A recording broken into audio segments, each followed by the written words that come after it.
and you can't finish the show. It's so devastating. But anyway, she's a million times better now. But she literally got sick while there were critics there, and now she if you don't know Stephanie J. Boggess, she was one of the stars of Wicked and Boy from Oz, those Broadway shows.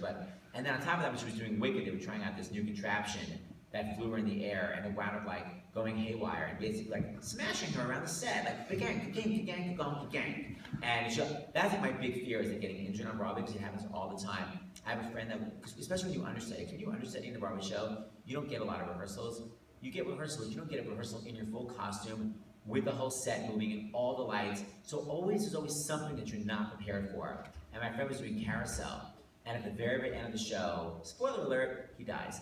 And he walks up to heaven. So he like walked up this crazy high staircase on the stage, and the show went perfectly. And then it was just time for the bows. Blackout. And he went to go bow, and no one told him that the highest stair didn't have a banister. And he literally stepped off and like fell and completely broke his leg. So that's what's so scary, is that getting injured. And that's why poor Stephanie, when she was like in Wicked, smash, she's fine. Anybody else? Favorite celebrity you want to hear a story about? I thought you guys know Broadway. Surely you have somebody you like on Broadway you want to hear about. Yes. Not me, but my girls love Aaron Tviet. Aaron Tviet. He told me, first of all, it can be pronounced Tviet or Tviet. So just FYI. No, because I was like, how the hell do you pronounce your last name? It's a splitting headache. And he was like, Seth Rudetsky. Back at you. What can I tell you about Aaron? So weird. He was, oh God, I wish I remember the specifics of it. But as far as I know, he was doing Next Normal on Broadway and Wicked at the same time. Do you know about that? He was going back and forth between the two shows. The point is, he was the guy who played Danny in that recent Grease on TV. I don't know if you guys saw that. He's like become like a big mega star, even though that's just kind of nice to know that you can be in a flop Broadway show and still be a star, because he starred in the show called Catch Me If You Can, which only ran for like 2 months, but he still became a star. We were going to do that this spring. You were going to do it? We were, but we're doing Dirty Rotten Scoundrels now. Oh, that has a lot of great people in it. That has Norbert, you guys know Norbert Leo Butz? Yeah. Do you know why he's called Norbert Leo Butz? Very inappropriate. It's because his father, his name is Norbert Butz, and his father's name is Norbert Butz. And one day when Norbert was like 20, he got a letter. Remember letters? Anybody remember who these were? Anyway, he got a letter from his girlfriend that was, let's just say it was before sexting, but it was like a letter version of it. And it was Norbert Butz. So his dad's like, oh, I guess I got a letter. And opened it up.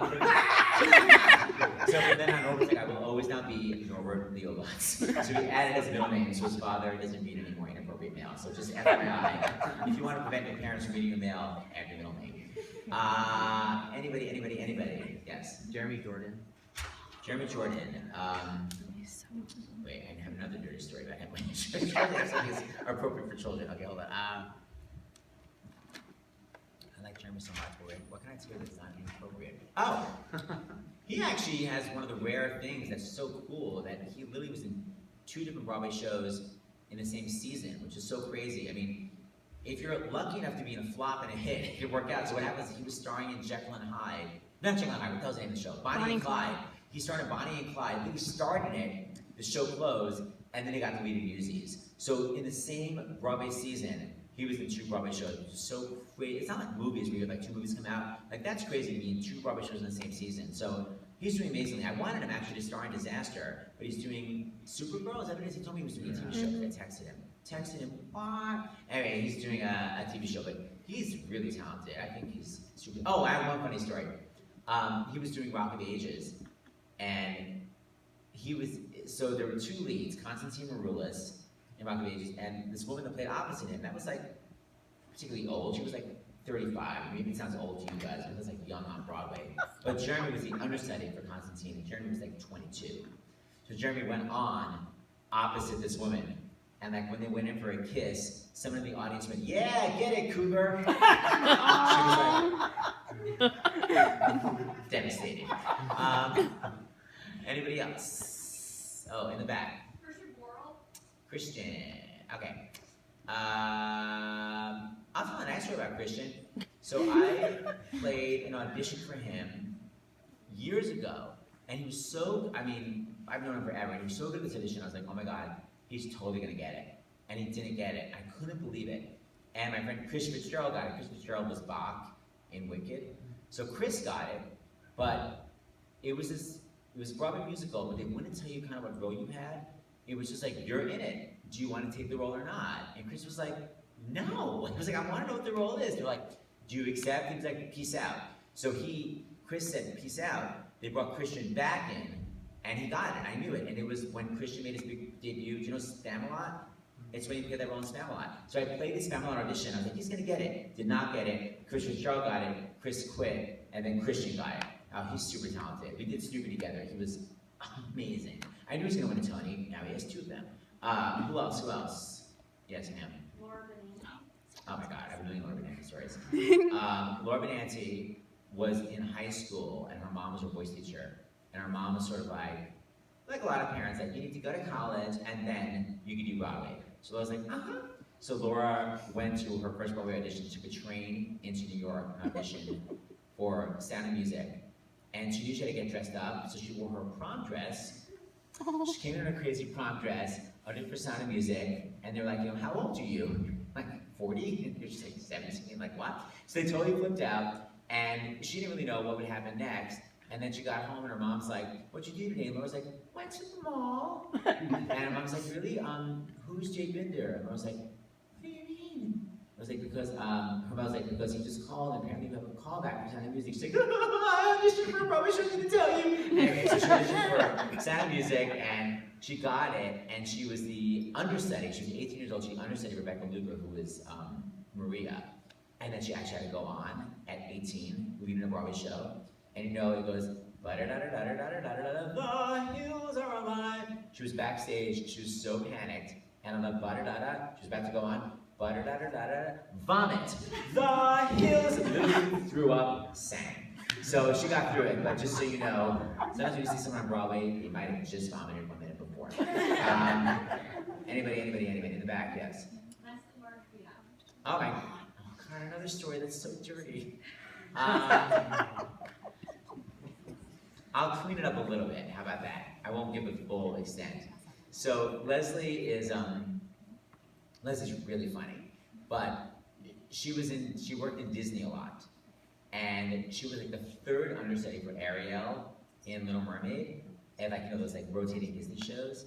And one night they're like, you're on for Ariel, and she was so excited. And they put on the Ariel costume, and she's got a very ample figure. Let's leave it at that. So she's crammed in this Ariel bikini, and there are all these boys in the audience, and she's singing, strolling around on the, what's that word again? Street. So she was singing to them, she's like, strolling around on that, what's that word again? All the boys go, boobs! Inappropriate. Don't tell your parents to tell that story. Yes? Sarah Boggess.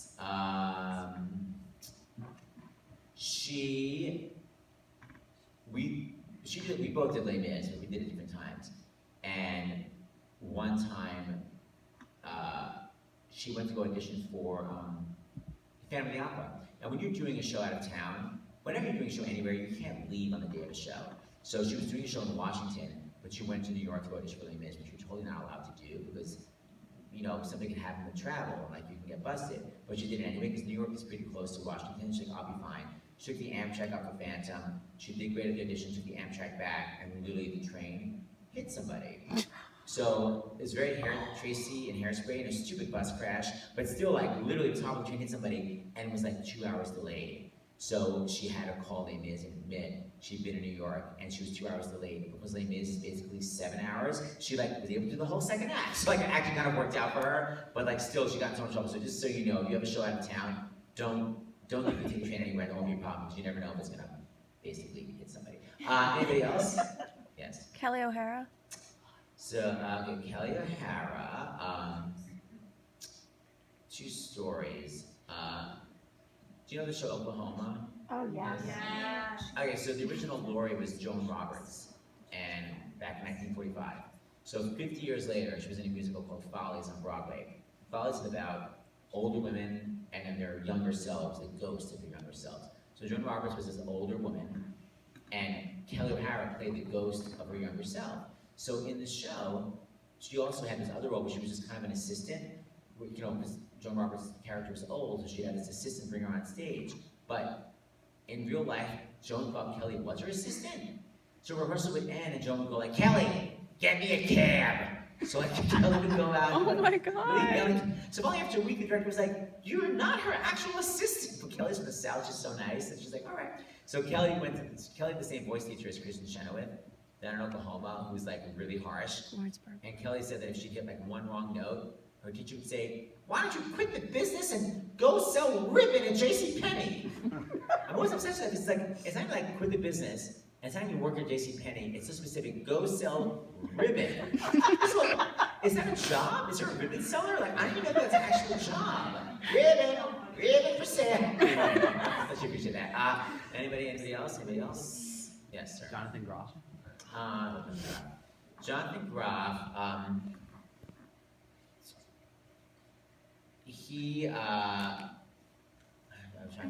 This is a fun story. So when he was doing Spring Awakening on Broadway, I went to go see he and Lea Michele were leaving at the same time.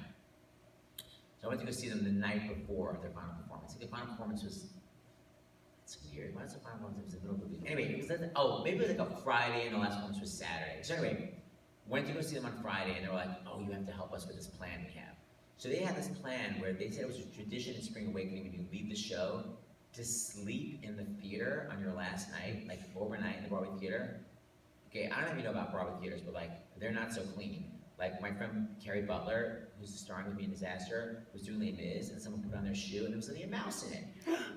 Yeah, so they wanted to sleep in the theater. I was like, all right, I'll help you. So I went into the dressing room and both Lea Michele and Jonathan Groff, they had dressing rooms like next to each other. So they put this curtain, like they had like a dressing table. They hung up fabric underneath it and they hid behind it. They had to hide behind it because at the end of the night, the stage doorman goes to all the dressing rooms and checks if anybody's there. So they had to hide behind the curtain while he was doing his final rounds. So my job was, after I visited with them and they hid, I got the keys, because at the end of the night you always have to give your keys to your dressing room to the stage doorman. So I got their keys and I was like, "Here's the key for Jonathan Groff and Lea Michele." And he's like, "Aren't they still up there?" I'm like, "No, they left already." So like, I had to give the key to the stage doorman, totally panicked I was gonna get arrested. And they were trying to hide it there. And the worst thing was they had to open up the stage door, and there were all these fans waiting for the autograph. They're like, "Jonathan, Lea!" And I was like, "They left already." So like, it was devastating. So all these fans were disappointed. But then what happens is, so they turn all the lights off in the theater. It's like pitch black. I don't know what the fun part was about sleeping with mice and rats and cockroaches, but they spent the night, and basically I'm an accomplice and I belong in jail. Next question. Yes. Chamberlin and Nathan Lane. Okay. Nathan Lane, just an interesting little story. His name is Joe Lane. And there's a rule in Equity, which is the actors union, that if you have someone else's name, you can't have that name in Equity.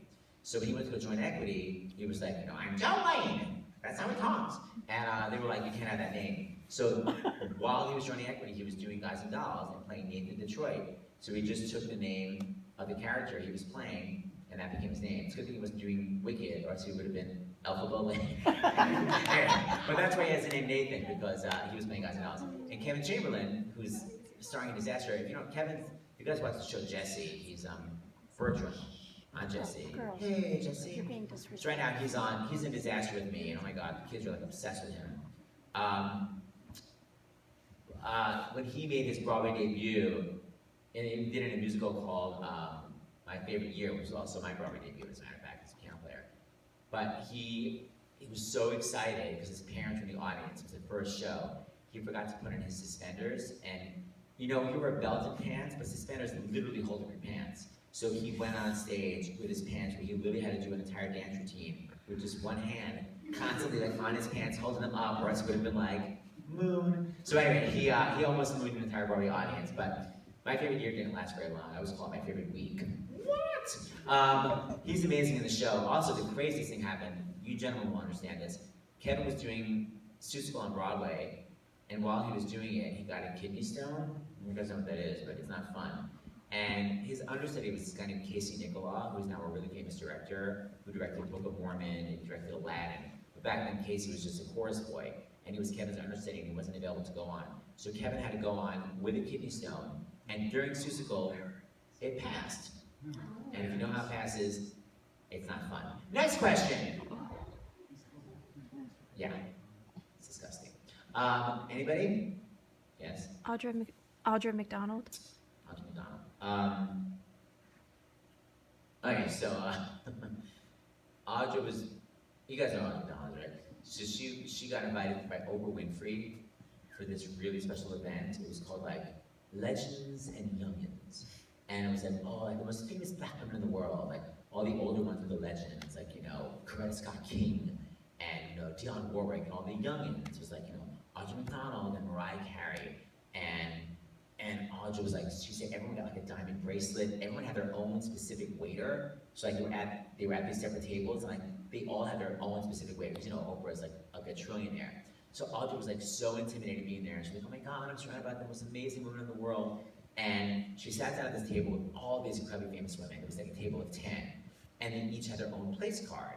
And you know, it was like Halle Berry, just like, you know, Angela Bassett, all these famous people, and Chaka Khan. Anyway, so they said, oh, it'd be so cool if we pass around the place cards, we all sign. We all sign everyone else's place cards, so we all have everyone's autograph. So Audra was signing, and finally Audra was like, she said she was getting more and more confident. She's like, you know what? I belong here. So everyone signed, and she was feeling so happy. And Audra was like, I'm confident, I am a star, I belong here. And they all got all mixed up. So Chaka Khan said, oh, I'll give out the cards. So Audra said, literally, Chaka Khan went, I got the first card here. Audra McDonald, who's that? Devastated. Part 2 is she was doing the Shuffle of Raisin in the Sun, and she said that it was Sean, you know, P. Diddy, whatever, Puff Daddy, yeah, Sean Combs was in it, and Audra said the audience was like so not used to seeing Broadway shows. They were like, we could just like talk to the stage whenever we want. And the Raisin in the Sun's kind of basically a drama, and at the end of the show, the whole show, they're in this really small apartment in this really kind of dingy plant that's just sitting there the whole time, this little plant. And at the end, they get to move to this really, really nice house. And the way the show ends is the woman is so excited to be leaving her dingy apartment, the horrible plant is there, and it kind of represents, it's symbolic to kind of represent the family. So she's about to close the door, and as she's about to close it, she turns around, goes back, and gets the plant. And like that's the incredibly moving ending of the show. So Audra said one night, Felicia, like, you know, turn off the lights, got the apartment ready, went to the door, was about to turn around, and someone goes, don't forget your plant! Oh my God. Thanks for the advice. Anybody? Haul it out. Yes, sir. Brian Darcy James. Brian Darcy James. Okay, wait, until this is in this range, I don't know the order of it. Okay. This happens a lot on Broadway. This is, okay, so Brian's a singer-actor, and he can like dance-ish, but he's certainly not a dancer. And he was in Carousel. And there was this moment where they all had to do, it's called a double tour. You jump in the air, and you spin twice, and then you land. So all the men had to do it. Jump, spin twice, and land. And Brian couldn't really do it, so like, you know what, it's fine. He would just do a single, it didn't really matter. So the final night of the show, he was getting ready to go on, and this guy named Taye Diggs, you know Taye, he's a really handsome black guy. He was in Rent. Anyway, Brian went up to Taye and he said, oh, by the way, he said, I'm gonna try to do a double tour tonight. I'm trying to do both. And Taye looked at him really, really seriously and he said, just do the single. And he didn't know why Taye was so serious until he got to that moment. And the whole cast was jump in the air and do the double tour, and he did the one. Right at that moment, when everyone was about to jump in the air, the entire cast, except for Brian, went like this. And went to Brian, he was like, literally, they made it into a dance solo just to devastate him. That's why Taye was like, just do the single. He knew Brian was so angry. Again, Brian never gets mad, but he was devastated because it was literally the entire cast just going like this, like, and now our dance solos. And Plum. And also he did Shrek on Broadway. You know, he played Shrek. And you know, he had to wear all that stuff all over his whole face. face. And he said, you know, and after shows, people come visit your dressing room. For Disaster, everyone comes to the stage. We all visit on the stage, but other shows that have bigger dressing rooms than us, you go to the dressing room. So Brian said he was there, taking everything off, and this woman that was kind of a friend of a friend of a friend came to the show with her daughter. And she was just kind of complaining about the show the whole time while he was sitting there getting his makeup off. And she was like, oh my God, and look what he has to wear. Can you imagine wearing that for 2 hours? Oh my God. He was like, shut up. And finally gets everything off, and he has literally all of his makeup off. And she looks at her daughter and she goes, and those eyebrows. Can you imagine having to wear those horrible eyebrows? Oh. Yeah, because his eyebrows are bad. And they're real. And he was like, visit's over. Peace out. Anybody else? Celebrities, advice, Broadway. Yes, ma'am. Sutton Foster. Well, this to me is such a great inspiring story for you kids out there. You know, Sutton and I did Grease together. So she probably was 20 when we did Grease. And then she wound up getting Eponine in Les Mis, you know, on my own, pretending he's beside me, the role in Les Mis. She did it on the national tour. So then she was auditioning for other shows, and she auditioned for the lead in a musical, and she got offered the chorus. And it was gonna go out of town. So it wasn't even on Broadway, it was gonna go out of town and hopefully come to Broadway. Well, at the same time, she got offered Les Mis on Broadway, the role of Eponine, and it was like more money than she'd ever made in her life. So her agent was like, you got offered chorus in this new show in California, but you got Eponine and Les Mis on Broadway, so just take that. And she was like, no, she's like, I want to do the new show. And he was like, it's literally a chorus part, instead of, but Eponine is the lead. And she's like, yeah, I've already played Eponine. He's like, but it's on Broadway and it's a lot of money. She's like, yeah, I just want to be part of something new, I think it's more fun. So she literally took chorus in the show, and you know, the famous story is the leading lady basically got fired, and they moved Sutton up from being in the chorus to the lead, and she won the Tony Award. And the whole point is, like, she didn't take that part to win the Tony Award, she just took it because she was like, artistically, I want to do something fun, and doing a new show is more fun than playing a role I've already played. So it's like that message I said before about going to Hawaii. It's like, do the thing that's artistically satisfying to you, and it always leads to something better. Like, she literally took a chorus part for like no money in California, and it led to her Tony Award. And you know, if she'd taken Les Mis, she would have done Les Mis for a year, and that would have been it. And instead, now she's like, has 2 Tony Awards, and she's a mega star. But over there, you got your arm raised. Can you tell us about one of your most memorable events when you did All My Children? Which probably wasn't often they were. All My Children's a soap opera. It was very weird because I remember getting a script for All My Children, and it was this role of like a choreographer that there's like a leading lady in All My Children, Susan Lucci, and like, you know, she's been out for like 30 years. She always has some different characters, but this one, like, she was undercover in Las Vegas as Desiree Dubois, and you know, she was wearing a blonde wig, and I was this choreographer instead of the audition that sees her and makes her a star. And I was talking to my friend Jack, who wrote the show Disaster with me, and I was sort of talking about the comedy of it, and he was like, it's not a comedy, it's a soap opera. And I was like, I don't know, like, the way it's written, it's pretty broad. So I just went to the audition, and it was like, you've got to join my, it was just really just broad role. And I got it, and it was fun. Well, first of all, you really see how badly people are treated, because like, as soon as I got there, they were like, change in room A. And I was like, oh, because I'm playing Rudy. They thought I was like one of the extras, and then when they heard I had a role, like, they completely changed their personality. Like, they were so rude to the extras, but then once I had an actual role, they were like, right this way, sir. So, it was really nice. It was interesting about soap operas is, you know, you get a different script every single day, and I thought it would be like on teleprompter, on cue cards, but it's not. You have to like memorize it. And I have to say, Susan Lucci, who's been doing it for 30 years, and you know, wasn't so young. She was great. I mean, she had it memorized. She was not on TV at all. She had it memorized. It's one of those things that you talk about leading a company. Like, if you guys ever get a lead role, you really set the tone for the company. So she's been like, I don't know these lines. We all would have been like, oh my gosh, we don't have to know them either. But because she was so amazing, we were all like, oh my God, we better memorize it. Like, if she's memorizing it, we better. Because you don't get teleprompter. The most, I guess, the funniest thing that happened is, you know, I did my first day of shooting, and just so you know, when you do soap opera, you have a different director every day. The director is like, you know, direction where the cameras go. We didn't have to, so I had a different director the second day. So the first day I did it, you know, I was like, you got to join my company. They were like, Seth, you got to make it much bigger and broader. And, you know, I'm a theater actor, so I'm already pretty broad, but they really wanted it to be like, you! So I did it, and then I came in the second day, and I was doing the scene, and I was like, well, I can't remember, I think she's drunk or something, like, you're drunk! I can't remember. And the director was like, wow, Seth, they said, you have to bring it down.